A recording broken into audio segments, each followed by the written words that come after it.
Good morning everyone, welcome back to my YouTube channel. आज की class में हम करेंगे विजेता सीरीज के पार्ट 5 को, जो CGL और CHSL मेंस के लिए क्लास होने वाली है। और इस क्लास में हम नवीन सर की हैंड रिटन नोट्स की रिवीजन क्लास का वर्णन करेंगे। और अगर आप हमारे चैनल पर नए हैं तो चैनल को सब्सक्राइब जरूर करें और इस क्लास की PDF के लिए हमारे व्हाट्सएप नंबर पर कॉन्टैक्ट करें। और PDF पेड है, यह फ्री PDF नहीं है। और सबसे पहले हम करेंगे रिवीजन। जो प्रीवियस क्लास है यानी कि क्लास नंबर 4 है, उसका रिवीजन हम करेंगे 5 क्वेश्चंस में, और फिर 40 क्वेश्चंस का रिवीजन इसी क्लास में हम करेंगे।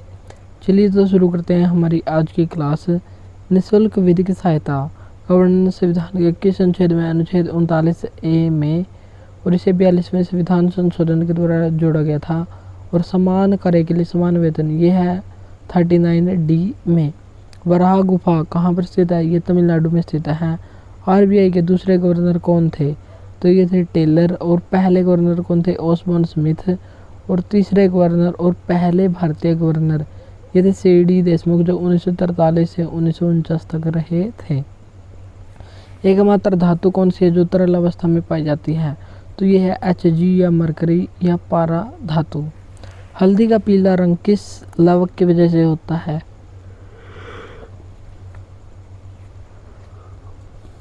ये होता है जेंथोफिल की वजह से। आज है हमारा फर्स्ट क्वेश्चन। राजीव गांधी खेल रत्न अवार्ड प्राप्त करने वाली पहली भारतीय महिला कौन है, तो यह कर्णम मल्लेश्वरी। और इनको यह अवार्ड 1994-95 में भारोत्तोलन नामक खेल के लिए दिया गया था। और दूसरी महिला बनी थी कुंज रानी देवी 1995-96 में। राजीव गांधी खेल रत्न अवार्ड की शुरुआत हुई थी 1991-92 में। और पहली बार यह विश्वनाथन आनंद को दिया गया था, जो शतरंज से संबंधित हैं। और ये भारत के पहले ग्रैंड मास्टर थे। इनकी महत्वपूर्ण पुस्तक का नाम है माइंड मास्टर। और दूसरे भारतीय कौन थे, दूसरे व्यक्ति थे देवेंद्र बरुआ, तीसरे थे प्रवीण थिप्से। और पहले ग्रैंड मास्टर कौन थे, विश्वनाथन आनंद। दूसरे ग्रैंड मास्टर देवेंद्र बरुआ, तीसरे ग्रैंड मास्टर थे प्रवीण थिप्से। और राजीव गांधी खेल रत्न अवार्ड में 25 लाख रुपए इनामी राशि प्रदान की जाती है। और 2021 में 6 अगस्त 2021 से इसका नाम परिवर्तन करके मेजर ध्यानचंद खेल रत्न अवार्ड कर दिया है। और ये खेल का सर्वोच्च सम्मान है। और दूसरे पर्सन विजेता कौन बने हैं, गीत सेठी, जो स्नूकर से संबंधित हैं। और 2023 में सात्विक साईराज और चिराग शेट्टी को बैडमिंटन के लिए यह अवार्ड दिया गया था। और यंगेस्ट यानी कि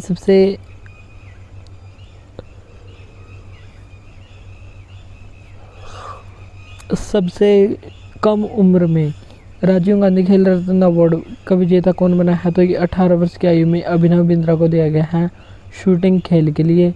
और उनकी महत्वपूर्ण पुस्तक का नाम है ए शॉर्ट हैट हिस्ट्री। और पहले क्रिकेटर कौन थे जिनको राजीव गांधी खेल रत्न अवार्ड दिया गया, सचिन तेंदुलकर। और पहले टेनिस खिलाड़ी कौन है, लिएंडर पेस, जिन्होंने 1996 के अटलांटा ओलंपिक में ब्रॉन्ज मेडल जीता था। पहला हॉकी के खिलाड़ी कौन है, तो ये है धनराज पिल्ले।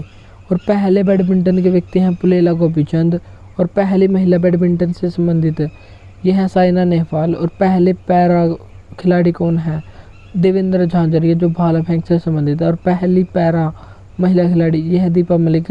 और ये शॉट पुट गोला फेंक से संबंधित है। हॉकी ने ओलंपिक में कितनी बार गोल्ड जीता है, तो हॉकी खेल में इंडिया के द्वारा 8 बार गोल्ड जीता गया है। और सबसे पहला गोल्ड 1928 में जीता गया था। फिर 1932, 1936, 1948, 1952, 1956 और 1960 में तो पाकिस्तान जीत गया था। 1964 और 1980 इनमें 8 बार भारत के द्वारा गोल्ड जीता गया है। और मॉस्को में गोल्ड भारत का आखिरी गोल्ड था। और उस समय कप्तान कौन थे, वासुदेव भास्कर थे। तुम भी एक तारा और सरिंडा का अर्थ क्या होता है, तो ये तीनों महाराष्ट्र राज्य से संबंधित हैं। और इनको लोक संगीत के वाद्य यंत्र कहा जाता है। तो लोक संगीत का वाद्य यंत्र किसको कहा जाता है, तुम्बी, एक तारा और सरिंडा को कहा जाता है। अब हम देख लेते हैं कुछ म्यूजिकल इंस्ट्रूमेंट। संगीत वाद्य यंत्र। टिगटीला का संबंध किससे है? नागालैंड राज्य से। कामाइचा इसका संबंध है राजस्थान से। अलगोजा इसका संबंध है पंजाब और राजस्थान से। गोगोना, गोगोना का संबंध किससे है? तो इसका संबंध असम और यहीं पर बिहू फेस्टिवल का आयोजन किया जाता है। और बिहू 3 प्रकार का होता है। बोहाग बिहू अप्रैल में मनाया जाता है, कोंगाली बिहू अक्टूबर में और भोगली बिहू जनवरी में मनाया जाता है। इडक्का ये केरल से संबंधित है। पखावज बिहार से संबंधित है। खुआंग ये मिजोरम से संबंधित है। चिंकारा, चिंकारा मध्य प्रदेश और राजस्थान से संबंधित है। पैन्ना मणिपुर से संबंधित है। पोन्नु याक्सी ये अरुणाचल प्रदेश राज्य से संबंधित है। अष्टाध्यायी किसके द्वारा रचित पुस्तक है? तो ये पाणिनि के द्वारा रचित पुस्तक है और ये संस्कृत भाषा की पहली व्याकरण बुक कहलाती है।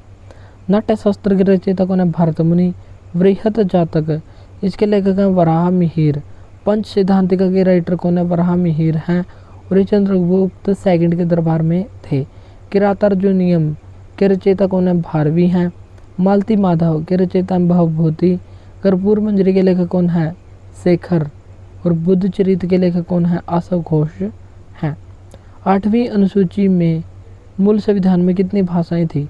मूल संविधान में 14 भाषाएं थी और वर्तमान में है 22 भाषाएं।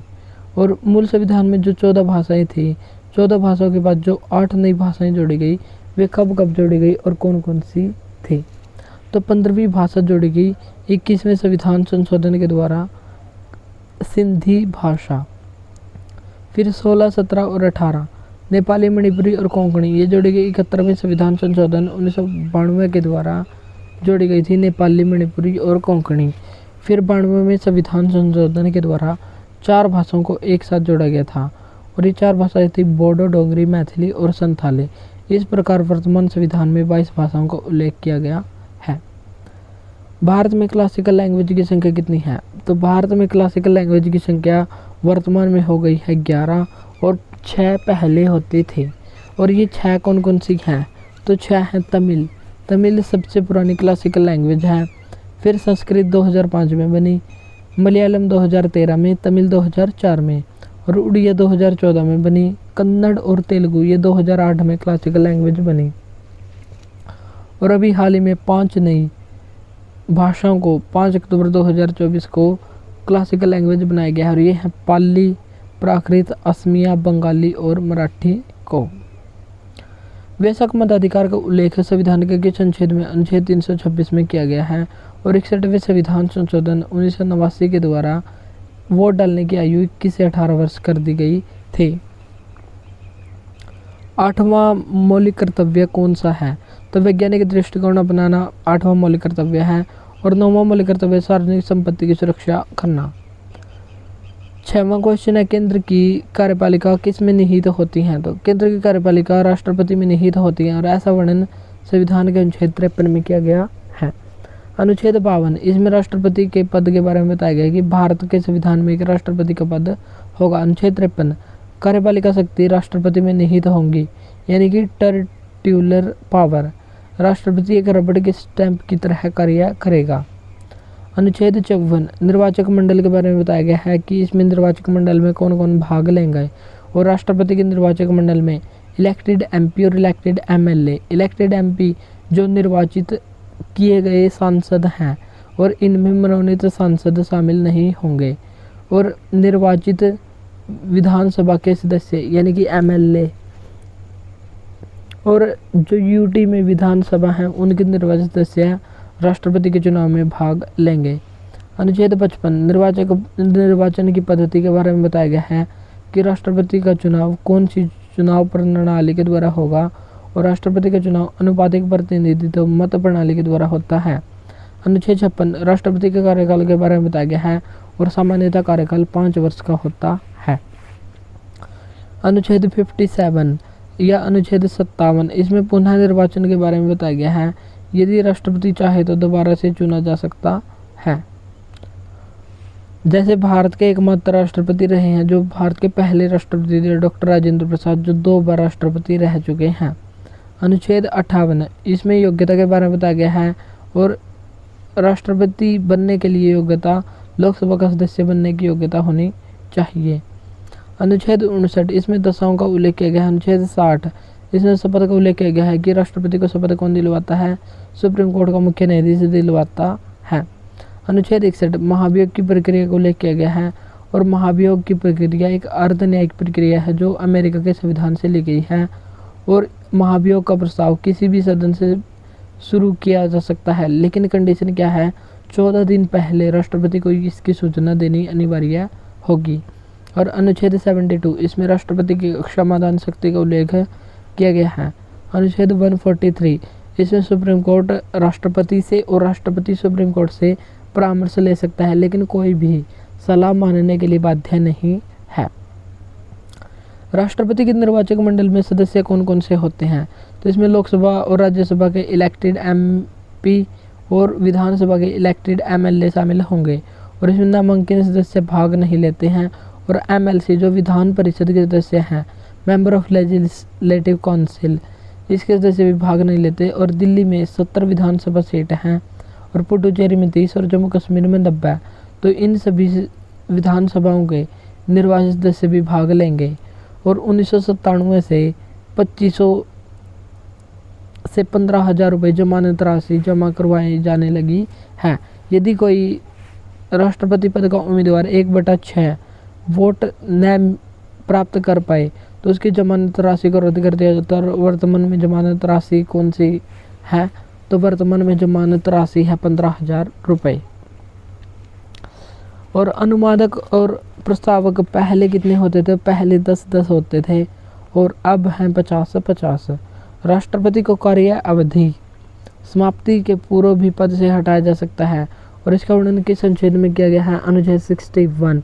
अनुच्छेद 61 में इसका वर्णन किया गया है और महाभियोग प्रक्रिया के द्वारा इसको हटाया जा सकता है। महाभियोग की प्रक्रिया हमने ली है अमेरिका से और एक अर्धन्यायिक प्रक्रिया है। लोकसभा और राज्यसभा कहीं से भी शुरू कर सकते हैं।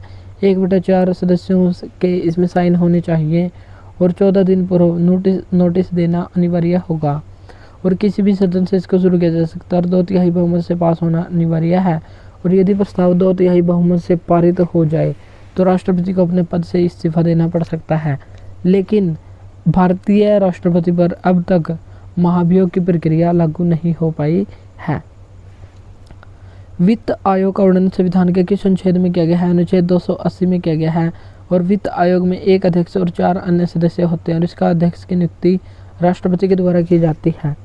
योजना आयोग के उपाध्यक्ष की नियुक्ति कौन करता है, तो योजना आयोग के उपाध्यक्ष की नियुक्ति करता है प्रधानमंत्री। संघ राज्य क्षेत्र या यूटी के मुख्यमंत्री की नियुक्ति कौन करता है, तो ये करता है राष्ट्रपति पीएम की सलाह पर करता है। कैग गवर्नर, मुख्य चुनाव आयुक्त और अन्य चुनाव आयुक्तों की नियुक्ति कौन करता है, तो ये राष्ट्रपति करता है। और मुख्य निर्वाचन आयुक्त जो निर्वाचन आयोग है, पहले वह 1 सदस्यीय होता था, लेकिन 1993 में इसको 3 सदस्यीय बना दिया गया, बहुसदस्यीय बना दिया गया। इसमें 1 अध्यक्ष और 2 अन्य न्यायाधीश हैं। और सुप्रीम कोर्ट, हाई कोर्ट के न्यायाधीशों की नियुक्ति कौन करता है, तो इनकी नियुक्ति सुप्रीम कोर्ट के मुख्य न्यायाधीश की नियुक्ति और अटॉर्नी जनरल जो भारत के महान्यायवादी होते हैं उनकी नियुक्ति कौन करता है, राष्ट्रपति करता है। और अटॉर्नी जनरल का वर्णन संविधान के किस अनुच्छेद में है, अनुच्छेद 76 में है। 1 या 2 से अधिक राज्यों के लिए 1 राज्यपाल हो सकता है, ऐसा वर्णन संविधान के किस संशोधन में किया गया है, 7वें संविधान संशोधन 1956 में ऐसा कहा गया है। और लोकसभा भंग करने का अधिकार किसको है, तो लोकसभा भंग करने का अधिकार राष्ट्रपति को प्राप्त है। और राज्यसभा में 12 सदस्य मनोनीत करने का भी अधिकार है। वित्त विधेयक को राष्ट्रपति पुनर्विचार के लिए लौटा सकता है। नेक्स्ट है 10th क्वेश्चन, राष्ट्रपति अपने पद की अवधि समाप्त हो जाने पर भी अपने पद पर बना रहता है जब तक उसका उत्तराधिकारी अपने पद ग्रहण नहीं कर लेता। यानी कि यदि राष्ट्रपति का कार्यकाल समाप्त हो जाए और नया राष्ट्रपति निर्वाचित न हो, तो जब तक भी नया राष्ट्रपति निर्वाचित नहीं होता तब तक वह अपने पद पर ज्यों का त्यों बना रहता है। राष्ट्रपति संसद का संयुक्त अधिवेशन बुला सकता है किस अनुच्छेद के तहत? अनुच्छेद 108 के तहत। और वर्तमान में लोकसभा के स्पीकर कौन है? ओम बिरला हैं, जो 18वीं लोकसभा के स्पीकर बने हुए हैं। और यदि वैसे तो संयुक्त बैठक की अध्यक्षता लोकसभा का स्पीकर करता है, और यदि लोकसभा स्पीकर उपस्थित न हो तो इसकी अध्यक्षता करेगा लोकसभा का उपाध्यक्ष, और यदि वो भी न हो तो इसकी अध्यक्षता करेगा लोकसभा का राज्यसभा का उपसभापति। राज्य का सभापति अध्यक्षता नहीं करेगा, क्योंकि राज्य का सभापति भारत का उपराष्ट्रपति होता है और ये संसद का सदस्य नहीं होता है। पुष्यमित्र सिंह के द्वारा कितने अश्वमेध यज्ञ करवाए गए थे? अश्वमेध यज्ञ क्या होता है? जब राजा एक यज्ञ करके घोड़े को छोड़ देता था और जहाँ तक वह घोड़ा जाता था वहाँ तक उस राज्य की सीमा निर्धारित हो जाती थी, और यदि कोई उस घोड़े को रोकता था तो राजा से युद्ध करना पड़ता था, और राजा युद्ध करके यदि उससे जीत जाता था तो वो भूमि राजा की हो जाती थी। तो ये था अश्वमेध यज्ञ, और पुष्यमित्र सिंह के द्वारा 2 अश्वमेध यज्ञ किए गए थे और पतंजलि के द्वारा ये करवाए गए थे। प्रवरसेन फर्स्ट, इसके द्वारा 4 अश्वमेध यज्ञ और 1 वाजपेयी यज्ञ करवाया गया था, और ये वाकाटक वंश से संबंधित थे, और वाकाटक वंश के संस्थापक थे विंध्य शक्ति, और इनकी राजधानी थी वत्सगुल्मा। तो जो साउथ इंडिया के महत्वपूर्ण जो वंश हैं और उनकी राजधानी है वो भी एग्जाम्स में बार बार पूछी जाती हैं। और भारत में विदेशी आने का क्रम क्या है? विदेशी आक्रमण का क्रम क्या है? सबसे पहले आया ईरानी वंश। ईरान में सबसे पहले आया ईरानी, जो हक्कामनी वंश के डेरियस फर्स्ट ये प्रथम थे। फिर आए यूनानी, फिर आए इंडो ग्रीक, फिर आए शक, जो मोगा इसके फाउंडर थे।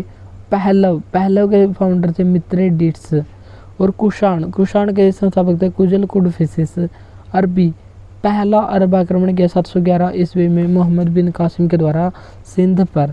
और फिर आए तुर्क, जिनके द्वारा 1968 में सुबक्तगीन के नेतृत्व में आक्रमण किया गया था। ईरानी और यूनानियों के बीच युद्ध कब हुआ था? तो ये हुआ था 331 ईसा पूर्व में, गोगा मेला का युद्ध इसको कहा जाता है। और हाइडेस्पीज, झेलम या वितस्ता का युद्ध कब हुआ था? तो ये 326 ईसा पूर्व में सिकंदर और पोरस की सेनाओं के बीच हुआ था, और पोरस पंजाब का शासक था। उत्तर और उत्तर पश्चिमी भारत में सर्वाधिक तांबे के सिक्के किसने जारी किए थे? कुषाण वंश के द्वारा जारी किए गए थे। और कनिष्क कुषाण वंश का एक महत्वपूर्ण शासक था, जिसकी 2 राजधानियां होती थी, पुरुषपुर और मथुरा। पुरुषपुर वर्तमान में पेशावर कहलाता है, और इसके द्वारा शुद्ध सोने के सिक्के चलाए गए थे। और इसने अपने शासनकाल में बैठते ही 78 ईस्वी में शक संवत की शुरुआत की थी, और विक्रमी संवत की शुरुआत 58 BC में की गई थी, और गुप्त संवत की शुरुआत 319 ईस्वी में की गई थी। अभिलेख और महत्वपूर्ण शासक कौन कौन है? अभिलेख और संबंधित शासक। नासिक अभिलेख का संबंध किससे? गौतमीपुत्र सातकर्णी से। हाथी गुफा अभिलेख खारवेल से संबंधित है। भित्री अभिलेख जी स्कंदगुप्त से संबंधित है। गिरनार अभिलेख रुद्रदमन फर्स्ट से संबंधित है। मंदसौर अभिलेख कुमार गुप्त, जिन्होंने नालंदा विश्वविद्यालय की स्थापना की थी। एरन अभिलेख भानुगुप्त या बुद्धगुप्त का अभिलेख है, और इसमें पहली बार सती प्रथा का उल्लेख हमको यहाँ पर मिलता है। ग्वालियर अभिलेख ये मिहिर भोज से संबंधित है। रबतक या रबैटक अभिलेख ये कनिष्क से संबंधित है। और काठियावाड़ अभिलेख ये रुद्रदामन से संबंधित है। और मथुरा अभिलेख ये हुविस्क, जो कुषाण वंश का शासक था, उससे संबंधित है। तो आपको बताना है कि संस्कृत में जारी पहला अभिलेख कौन सा है जिसमें भारतवर्ष का भी उल्लेख मिलता है।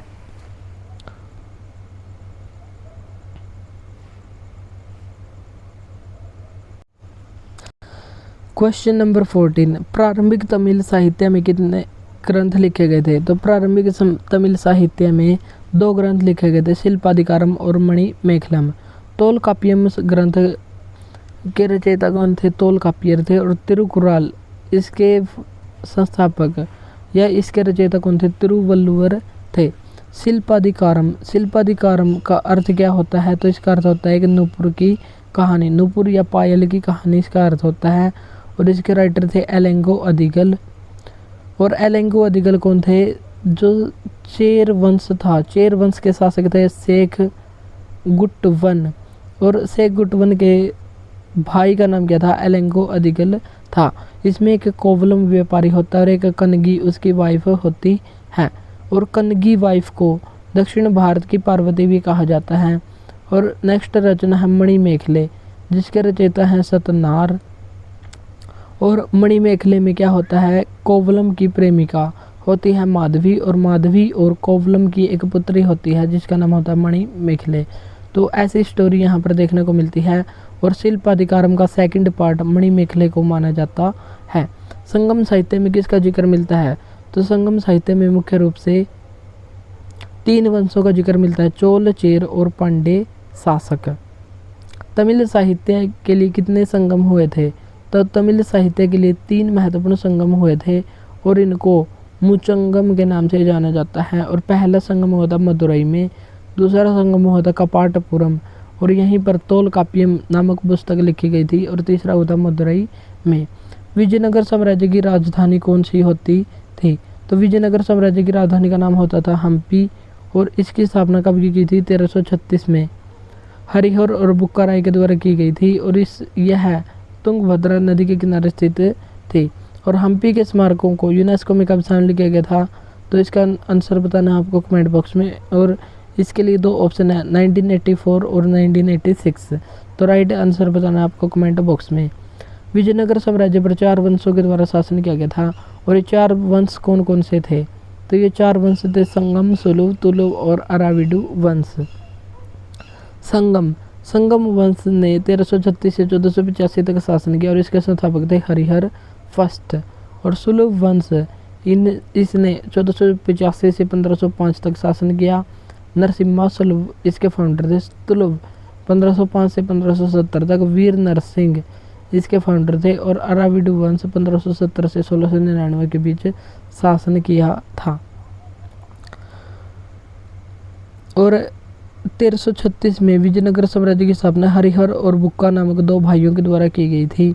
और इस वंश के सबसे महान शासक थे कृष्णदेवराय, जो बाबर के समकालीन थे, और ये तुलुव वंश से संबंधित है। इनका कार्यकाल कौन सा था, 1509 से 1529 इनका कार्यकाल माना जाता है। और इन्हीं के दरबार में अष्टदिग्गज रहते थे। और कृष्णदेवराय के द्वारा एक महत्वपूर्ण पुस्तक की रचना की गई थी जिसका नाम था अमुक्तमाल्यद, जो तेलुगु भाषा में रचित है। और विजयनगर साम्राज्य का पतन तालिकोटा या राक्षसी तागड़ी युद्ध से हुआ था, जो 23 जनवरी 1565 को हुआ था। और 1565 के युद्ध के बाद ही विजयनगर साम्राज्य का पतन हो गया था। और इसके बाद आया यहाँ पर अराविडु वंश, जो लगभग 1570 से 1699 के बीच रहा, लेकिन इस समय विजयनगर साम्राज्य का पतन हो चुका था। भारत में बायोस्फीयर रिजर्व की संख्या कितनी है, 18 है। और MAB man and biosphere reserve programme में शामिल कितने हैं, तो ये है 12 शामिल। और 12वां कौन सा है, पेंच टाइगर रिजर्व, जो मध्य प्रदेश का है। और पहला बायोस्फीयर रिजर्व कौन सा है, नीलगिरी बायोस्फीयर रिजर्व है, जिसका विस्तार केरल, तमिलनाडु और कर्नाटक राज्य में है। और नीलगिरी बायोस्फीयर रिजर्व किस किस को कहा जाता है, जैसे साइलेंट वैली है यानी कि शांत घाटी, अरलम वन्यजीव अभ्यारण्य, वायनाड वन्यजीव अभ्यारण्य और करीमबुझा वन्यजीव अभ्यारण्य, ये है केरल राज्य में। नागरहोल नेशनल पार्क, बांदी नेशनल पार्क, ये है कर्नाटक में। और मुकुर्थी मधुमलाई और सत्यमंगलम टाइगर रिजर्व, ये है तमिलनाडु में। और इन तीनों के, तमिलनाडु, केरल और कर्नाटक के, इन सभी का विस्तार नीलगिरी बायोस्फीयर रिजर्व के अंतर्गत आता है।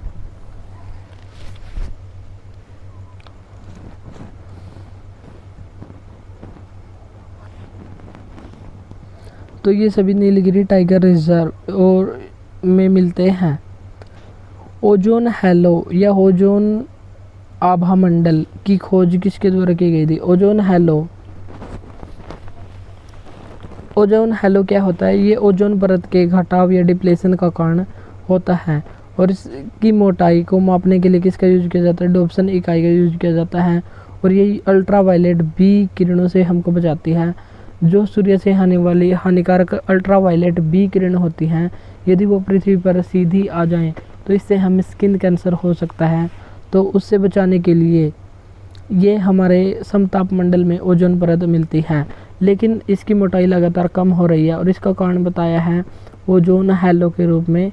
और ये ओजोन हैलो किसने बताया है? सन 2005 में कैंट मूर के द्वारा बताया गया है। ओजोन छिद्र को किसके द्वारा खोजा गया था? ओजोन छिद्र को 16 मई 1985 को फोरमैन और गार्डनर संकलिन के द्वारा खोजा गया था। और इंटरनेशनल ओजोन डे कब मनाया जाता है? 16 सितंबर को। क्यों? क्योंकि 16 सितंबर 1987 को कनाडा के शहर मॉन्ट्रियल में एक मॉन्ट्रियल प्रोटोकॉल हुआ था जो ओजोन संरक्षण से संबंधित है। इसलिए प्रत्येक वर्ष 16 सितंबर को ओजोन संरक्षण दिवस मनाया जाता है। IPCC inter governmental panel on climate change, जलवायु परिवर्तन पर अंतरशासकीय पैनल का गठन कब किया गया था? तो इसका गठन किया गया था 1988 में। और इसका गठन 2 संगठनों के द्वारा किया गया था, UNEP United Nation environment programme और वर्ल्ड मेट्रोलॉजी ऑर्गेनाइजेशन या विश्व मौसम विज्ञान संगठन और विश्व पर्यावरण यूनाइटेड नेशन एनवायरनमेंट प्रोग्राम संयुक्त राष्ट्र पर्यावरण कार्यक्रम के द्वारा इसकी स्थापना की गई थी। UNEP की स्थापना 5 जून 1972 को हुई और नैरोबी केन्या में इसका मुख्यालय स्थित है। और WMO विश्व मौसम विज्ञान संगठन, इसका मुख्यालय जिनेवा में है और इसकी स्थापना 1950 में हुई थी। प्राइमरी एयर पोल्यूटेंट, प्राथमिक वायु प्रदूषक कौन होते हैं? जो सीधे पर्यावरण को प्रभावित करते हैं उनको कहते हैं प्राथमिक वायु प्रदूषक। और इसमें शामिल होते हैं CO2, धुंध और शीशा। और द्वितीयक वायु प्रदूषक ये क्या होते हैं? जो किसी से क्रिया करके फिर पर्यावरण को प्रदूषित करते हैं।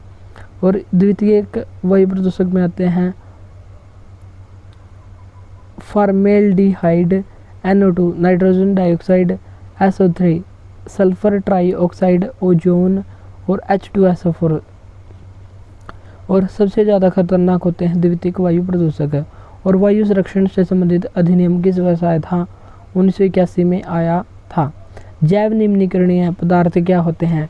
जैव निम्नीकरणीय या बायोडिग्रेडेबल ये पदार्थ होते हैं जो आसानी से अपघटित हो जाते हैं, जैसे रबर, लकड़ी, कागज और घास। रबर में यदि हम सल्फर को मिला दिया जाए और गलवीकरण कर दिया जाए तो इसका रंग काला हो जाता है और टायर बनाने में इसका यूज किया जाता है। नॉन बायोडिग्रेडेबल क्या होता है? जो आसानी से अपघटित नहीं होते, जैसे प्लास्टिक, पॉलीथीन, पारा या मरकरी इत्यादि धातु। भारत का सबसे बड़ा चाय उत्पादक राज्य कौन सा है? तो यह है असम राज्य और दूसरे स्थान पर है पश्चिम बंगाल। और साउथ इंडिया में सबसे ज़्यादा चाय के उत्पादक वाला राज्य कौन सा है? तमिलनाडु है। और वर्ल्ड में चाय के उत्पादन में पहला स्थान किसका है? चाइना का है। और दूसरा है इंडिया का स्थान। और 2004 में दार्जिलिंग की चाय को GI टैग प्रदान किया गया था और पहला GI टैग भी यही था। GI टैग क्या होता है? GI टैग की फुल फॉर्म होती है जियोग्राफिकल इंडिकेटर और ये एक स्थान विशेष में होने वाली फसल को इंगित करता है। और यह 10 वर्ष के लिए प्रदान किया जाता है। और इससे संबंधित अधिनियम 1999 में आया था, लेकिन यह लागू सन 2003 में हुआ था और पहला GI टैग सन 2004 में दिया गया था। और ये किस मंत्रालय के अधीन आता है? तो इसका आंसर देना आपको कमेंट बॉक्स में। भारत में चाय बोर्ड का हेडक्वार्टर कहाँ पर स्थित है? तो ये कोलकाता पश्चिम बंगाल में स्थित है। और अंतर्राष्ट्रीय चाय दिवस मनाया जाता है 21 मई को और 2019 से इसको मनाने की शुरुआत हुई थी। नीली क्रांति का संबंध किससे है? मत्स्य पालन से इसका संबंध है और इसके फादर कौन थे? अरुण कृष्णन थे। पीत क्रांति या पीली क्रांति का संबंध है तिलहन उत्पादन से और सैम पित्रोदा इसके फाउंडर माने जाते हैं। और भारत में संचार क्रांति के जनक भी सैम पित्रोदा को ही माना जाता है। भूरी क्रांति का संबंध किससे है? चमड़ा या कॉफी उत्पादन से है। हरित क्रांति का संबंध है खाद्यान्न उत्पादन से। और गुलाबी क्रांति का संबंध है झींगा, मछली और प्याज के उत्पादन से। गोल क्रांति का संबंध है आलू के उत्पादन से। श्वेत क्रांति का संबंध है मिल्क से और इसे ही ऑपरेशन फ्लड कहा जाता है जो 1970 में आया था। और वर्गीज कुरियन को इसका फाउंडर माना जाता है। वर्गीज कुरियन कौन थे? लाल बहादुर शास्त्री के शिष्य थे। लाल क्रांति का संबंध है मांस और टमाटर के उत्पादन से। रजत क्रांति या सिल्वर रेवोल्यूशन इसका संबंध है अंडा और मुर्गी पालन से। सुनहरी क्रांति का संबंध किससे? फल, शहद और बागवानी के उत्पादन से। ग्रे क्रांति इसका संबंध है उर्वरक या फर्टिलाइजर्स के उत्पादन से। धान की उन्नत किस्में कौन कौन सी होती हैं? तो धान की उन्नत किस्में होती हैं जया, पद्मा, कृष्णा, पूसा, अमन और सुगंध इत्यादि। और गेहूं की किस्म कौन कौन सी होती है? कल्याण, सोनालिका, अर्जुन। जो महत्वपूर्ण ट्रैक्टर हैं उनकी कंपनियों के नाम पर ही गेहूं की किस्म है। तो गेहूं की किस्मों के नाम पर ही ट्रैक्टर के नाम रखे गए हैं। जैसे प्रताप भी गेहूं की एक महत्वपूर्ण किस्म है। मक्का की किस्म शक्तिमान, श्वेता और कंचन। अरेबिका और रोबस्टा ये कॉफ़ी की किस्म है। और लॉन्ग स्टेपल, जहाँ पर भी स्टेपल दिखे तो ये कपास की महत्वपूर्ण किस्म है। दो मुख्य ऋतुओं वाली फसलों के बीच एक जल्दी पकने वाली फसल लेना कहलाता है। तो ये कहलाता है कैच क्रॉप या अंतर्वर्ती फसल, और ये नाइट्रोजन लिंचिंग को कम करने के लिए ली जाती है। और इसका सबसे अच्छा उदाहरण है उड़द। और ये उड़द होती है काली दाल, और मूंग क्या होती है? ये होती है हरी दाल। तो और लाल कौन सी होती है? लाल वाली आप पता नहीं आपको। और ग्रीन ग्राम और ब्लैक ग्राम ये होती है उड़द और मूंग, और ये ही उगाई जाती हैं फसलों के बीच, और नाइट्रोजन लिंचिंग को कम करने के लिए इनको उगाया जाता है। रबी की फसलें जो हम सर्दियों में बोते हैं और गर्मियों में काट लेते हैं, यानी कि अक्टूबर नवंबर में तो बोई जाती हैं और मार्च अप्रैल में इनको काट लिया जाता है, वे होती हैं रबी की फसल। जैसे गेहूँ, जौ, चना, मटर, सरसों, आलू ये समय उगाए जाते हैं और इनको कहते हैं रबी की फसल। खरीफ की फसल जो ग्रीष्म ऋतु में बोई जाती हैं, जैसे जून जुलाई में तो बोई जाती हैं और सितंबर अक्टूबर में काट ली जाती हैं। जैसे अब कट रही है धान की फसल, तो धान, बाजरा, मक्का, कपास, ज्वार, शकरकंद इत्यादि होते हैं। और जायद फसलें जो खरीफ और रबी की फसलों के बीच बोई जाती हैं, और ये कुछ ही समय के लिए बोई जाती है। और इसमें आते हैं महत्वपूर्ण सलाद, जैसे खीरा, ककड़ी, खरबूजा, तरबूज इत्यादि इसमें आते हैं। यदि किसी वस्तु का भार 200 न्यूटन है तो उसका द्रव्यमान क्या होगा? यदि जी का मान 10 मीटर सेकंड स्क्वायर हो तो वेट किसके बराबर होता है? m इंटू जी के बराबर होता है। यदि वेट 200 n दिया हो, m ज्ञात करना हो और g दिया हो 10, तो ये कितना आएगा? m आएगा 20 किलोग्राम। यदि किसी पिंड का संवेग 50 किलोग्राम ms मीटर सेकंड है और वेग 5 मीटर पर सेकंड है तो पिंड का द्रव्यमान क्या होगा? तो पिंड का द्रव्यमान होगा 10 किलोग्राम। और मास की यूनिट क्या होती है? तो ये किलोग्राम होती है। जब एक बस अचानक शुरू होती है तब यात्रियों का पीछे की ओर जाना कैसा नियम है? तो ये है न्यूटन की गति का पहला नियम, जिसे लॉ ऑफ इनर्शिया या जड़ता का नियम कहा जाता है। और न्यूटन ने अपनी पुस्तक प्रिंसिपिया में 1687 में 3 रूल्स दिए थे, और इन 3 रूलों के बारे में अब हम देख लेते हैं। पहला है जड़ता का नियम, लॉ ऑफ इनर्शिया। इसमें क्या बताया गया है? इसमें बताया गया है कि यदि कोई वस्तु चल रही है, यानी कि यदि कोई वस्तु विराम अवस्था में है तो वह विराम अवस्था में रहेगी, और अगर कोई गतिशील है तो वह गतिशील अवस्था में रहेगी जब तक उस पर कोई बाह्य बल न लगा हो। यानी कि यदि कोई रुकी हुई है तो वह रुकी हुई ही रहेगी, और यदि कोई वस्तु चल रही है तो वह चलती ही रहेगी यदि उस पर कोई बाह्य बल न लगा हो तो। और जैसे बस खड़ी है, यानी कि बस विराम अवस्था में और अचानक से यदि चल पड़े तो जो सवारी है वो पीछे की ओर जाएंगी, और यदि बस चल रही है और अचानक उसमें ब्रेक लगा दी जाए तो सवारी आगे की तरफ जाएगी। तो यह है जड़ता का नियम। नेक्स्ट है दूसरा नियम, इसे कहते हैं संवेग का नियम, और इसमें होता है F = ma। F का मतलब होता है force, = m mass and acceleration. किसी वस्तु पर आरोपित बल उसके द्रव्यमान और त्वरण के गुणनफल के बराबर होता है। और संवेग परिवर्तन की दर किसके बराबर होती है? लगाए गए बल के अनुक्रमानुपाती होती है। यदि m यानी कि द्रव्यमान की यूनिट कितनी है? किलोग्राम है, और त्वरण की यूनिट कितनी है? मीटर पर सेकंड स्क्वायर होती है। तीसरा नियम होता है क्रिया और प्रतिक्रिया का नियम। ये भी काफ़ी इम्पोर्टेंट नियम है, यानी कि यदि हम कोई क्रिया करते हैं और उसकी प्रतिक्रिया हमें अवश्य ही मिलती है। जैसे रॉकेट का ऊपर की ओर उठना, रॉकेट ऊपर उठता है, वह जितनी ऊपर उठता है उतना ही जोर नीचे की ओर लगाता है, तो ये होता है क्रिया प्रतिक्रिया का नियम। और दीवार से बॉल का वापस आना। यदि हम किसी बॉल को दीवार पर खींचकर मारते हैं तो वह उतनी ही तेज़ी से वापस भी आती है। तो यह है क्रिया प्रतिक्रिया का नियम। बंदूक से गोली चलने पर हाथ का पीछे की ओर जाना और पेड़ से फल टूटकर नीचे गिरना। तो ये है, और पेड़ से फल टूटकर नीचे गिरना, तो ये है पहला नियम, यह जड़त्व का नियम कहलाता है। तरल अवस्था से गैसीय अवस्था में रूपांतरण किसका उदाहरण है?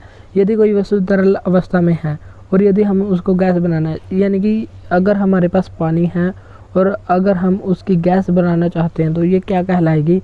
तो गैस बना रहे हैं, वाष्प बना रहे हैं, तो ये हो जाएगी वाष्पीकरण क्रिया, यानी कि इसमें जल से वाष्प बनाया जाता है। संघनन, संघनन का इसका विपरीत होता है। यदि कोई गैस है या वाष्प है तो उसे तरल अवस्था बनाना, उसको कहते हैं संघनन।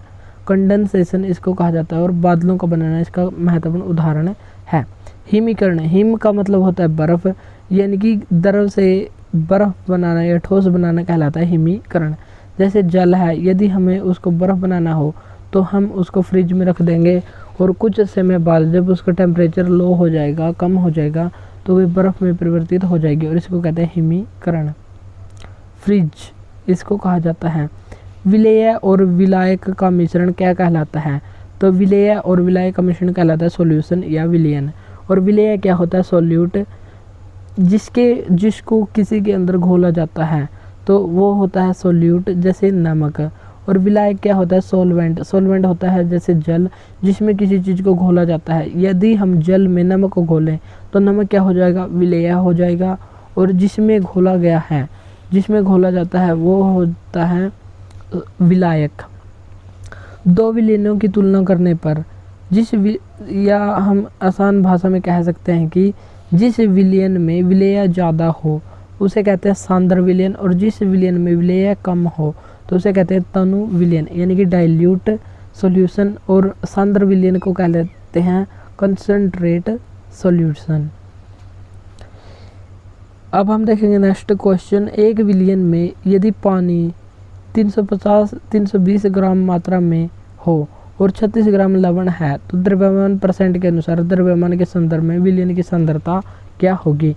यदि विलायक 320 ग्राम है और विलेय 36 ग्राम है तो विलयन कितना हो जाएगा? 356 ग्राम हो जाएगा। और सांद्रता निकालने का फॉर्मूला क्या है? सॉल्यूट, यानी कि जो विलेय होता है, और कुल विलयन और इनटू 100, तो ये आंसर हमारा यहाँ पर आ जाएगा। तो ये फॉर्मूला हमको ध्यान रखना है। सॉल्यूट क्या होता है? सॉल्यूट होता है विलेय जिसको घोला जाता है, यानी कि जिसकी कम मात्रा होती है। मानव में संयोजी उत्तक कौन सा होता है? संयोजी उत्तक दो होते हैं मानव में, रक्त और बोन।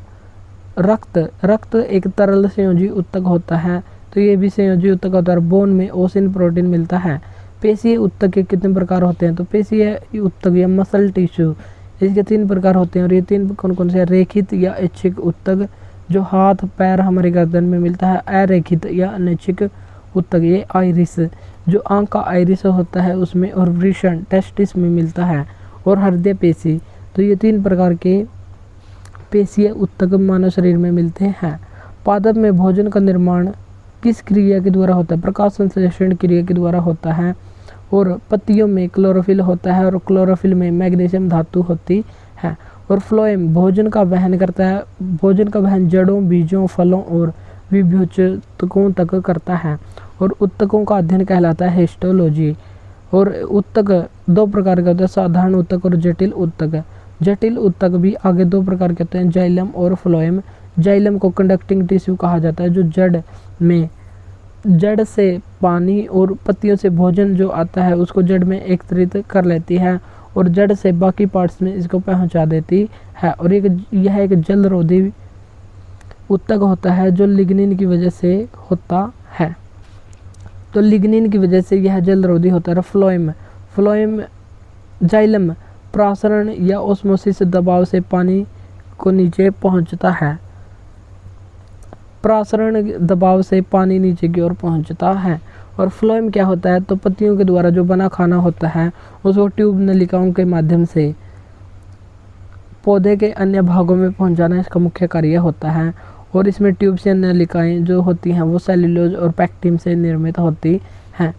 नेक्स्ट क्वेश्चन है 35वां, नारियल के छिलके में मौजूद कौन सा ऊतक उसे कठोर बनाता है? तो कठोर बनाता है स्क्लेरेन टाइमा बनाता है। और नारियल में कौन सा एसिड मिलता है? तो लोरिक एसिड यहाँ पर मिलता है। और सरसों के तेल में इरूसिक एसिड मिलता है। साधारण ऊतक कितने प्रकार के होते हैं? सिंपल टिश्यू, ये 3 प्रकार के होते हैं। सबसे पहले होता है मृदु ऊतक, जिसे कहते हैं पेरेनकाइमा, और पादप में लचीलापन इसी की वजह से आता है। और जो गोंद या रोंजन या टेनिन बनता है वह पुराने जाइलम में एकत्रित होता है। जो गोंद बनाया जाता है जो सर्दी में खाया जाता है तो ये बनता है पेरेनकाइमा, ये पुराने जाइलम में यह एकत्रित होता है। नेक्स्ट है स्थूल ऊतक, इसे कहते हैं कोलेनकाइमा, और ये यांत्रिक सहायता के लिए काफ़ी इंपॉर्टेंट होता है। तीसरा होता है दृढ़ ऊतक, दृढ़ का मतलब होता है कठोर, और ये होता है स्क्लेरेनकाइमा, और ये लिग्निन जमा होने की वजह से कठोर हो जाता है और पादप में इससे कठोरता आ जाती है। और ये कठोरता इसमें निर्जीव कोशिका होती है, इसमें सजीव कोशिका नहीं होती, और दृढ़ ऊतक में ये मिलती हैं। टिश्यू वर्ड सबसे पहले किसके द्वारा दिया गया था? डी सेट के द्वारा दिया गया था, और इसलिए डी सेट को टिश्यू साइंस का फादर माना जाता है। और स्टडी ऑफ टिश्यू क्या कहलाती है? ऊतकों का अध्ययन कहलाता है हिस्टोलॉजी। और ब्लड का अध्ययन क्या कहलाता है? तो इसका आंसर देना आपको कमेंट बॉक्स में। अब हम देखेंगे करंट अफेयर्स के 5 इंपॉर्टेंट क्वेश्चंस। विश्व पवन दिवस प्रत्येक वर्ष कब मनाया जाता है? 15 जून को। और पवन ऊर्जा स्थापित करने के मामले में टॉप स्थान किस राज्य का है? तो टॉप पर है कर्नाटक राज्य, दूसरे पर है तमिलनाडु, और तीसरे पर है गुजरात राज्य है। विंड एनर्जी में इंडिया का विश्व में स्थान कौन सा है? चौथा है। और 2030 तक इंडिया का टारगेट क्या है? 500 गीगावाट नवीकरणीय ऊर्जा का उत्पादन करना। और नवीकरणीय ऊर्जा नेचुरल रिसोर्सेज जैसे पवन ऊर्जा और सौर ऊर्जा इत्यादि से ऊर्जा का निर्माण करना है। और भारत में इंडिया में पवन ऊर्जा का उत्पादन कितने हो रहा है? 46.4 गीगावाट हो रहा है। और गीगा किसके बराबर होता है? 10⁹ के बराबर होता है। ISA इंटरनेशनल सोलर अलायंस का 99वां सदस्य अभी हाल ही में कौन बना है? तो ये बना है स्पेन। और 100वां सदस्य बना है प्रागवे। और 101वां हाल ही में नेपाल बन गया है। और COP21 2015 में पेरिस समझौते के द्वारा इसकी स्थापना की गई थी, और इसका हेडक्वार्टर पेरिस फ्रांस में स्थित है। तो आपको बताना है कि इसके वर्तमान MD का नाम क्या है। भारत के 35वें विदेश सचिव अभी हाल में कौन नियुक्त हुए हैं? तो ये नियुक्त हुए हैं विक्रम मिस्त्री। और भूमिगत कोयला गैसीकरण के लिए भारत की पहली पायलट परियोजना कौन सी है? तो यह झारखंड के जामताड़ा जिले में कास्ता कोयला ब्लॉक में शुरू की गई योजना है। थल सेना उप प्रमुख अभी हाल ही में कौन बने हैं? NS राजा सुब्रमण्य बने हैं। नारंगी सैन्य स्टेशन कहाँ पर स्थापित किया गया है? गुवाहाटी के असम में। और ये प्लास्टिक कचरे से सड़क निर्माण करने वाला देश का पहला सैन्य स्टेशन बन गया है। और दूसरा स्टेशन कौन सा है? दूसरा सैन्य स्टेशन है जयपुर मिलिट्री स्टेशन। 39वां क्वेश्चन है ड्रोन दीदी योजना किस मंत्रालय के द्वारा शुरू की गई है? कौशल विकास और उद्यमिता मंत्रालय के द्वारा शुरू की गई है। और स्वयं सहायता समूह के लिए इसको शुरू किया गया है। अग्नि पहल में अग्नि की फुल फॉर्म क्या है? तो अग्नि की फुल फॉर्म आयुर्वेद ज्ञान नैपुण्य पहल। और ये केंद्रीय आयुर्वेद विज्ञान अनुसंधान परिषद के द्वारा शुरू की गई है। ए हेल्प पहल किसके द्वारा शुरू की गई है? पशुपालन और डेयरी विभाग के द्वारा। और डिजिटल डिटॉक्स पहल, डिटॉक्स का मतलब क्या होता है? किसी जहर को बाहर निकालना। और जैसे गेमिंग ऐप्स के जरिए समाज में जहर फैल रहा है तो उसको दूर करने के लिए या गेमिंग ऐप्स पर बैन लगाने के लिए कर्नाटक सरकार के द्वारा डिजिटल डिटॉक्स पहल को शुरू किया गया है। नेक्स्ट 40वां क्वेश्चन लास्ट क्वेश्चन है #प्ले ट्रू अभियान किसके द्वारा शुरू किया गया है? तो ये नाडा के द्वारा शुरू किया गया है। नाडा का मतलब है नेशनल एंटी डोपिंग एजेंसी, जिसकी स्थापना 24 नवंबर 2005 को हुई थी। वाडा वर्ल्ड एंटी डोपिंग एजेंसी, इसकी स्थापना हुई थी 1999 में। और माई स्कूल माई प्राइड अभियान किसके द्वारा शुरू किया गया? हिमाचल सरकार के द्वारा। वाटर स्मार्ट किड कहाँ पर शुरू किया गया? मेघालय में। प्रोजेक्ट उद्भव इंडियन आर्मी के द्वारा शुरू किया गया है। तो आज का क्वेश्चन है जिसका आंसर देना आपको कमेंट बॉक्स में। नाडा के वर्तमान अध्यक्ष कौन है? और नाडा के वर्तमान अध्यक्ष और यहाँ का हेडक्वार्टर बताना आपको कमेंट बॉक्स में। तो ये थी हमारी क्लास जिसमें हमने महत्वपूर्ण क्वेश्चनों को देखा। अगर क्लास अच्छी लगी है तो इसको लाइक और शेयर जरूर करें। और इस क्लास की PDF के लिए हमारे WhatsApp नंबर पर कॉन्टैक्ट करें। और इस क्लास की PDF पेड है, फ्री बिल्कुल भी नहीं है। तो जिसको भी चाहिए तो वही मैसेज करे। आज के लिए इतना ही, मिलते हैं नेक्स्ट वीडियो में। Thank you.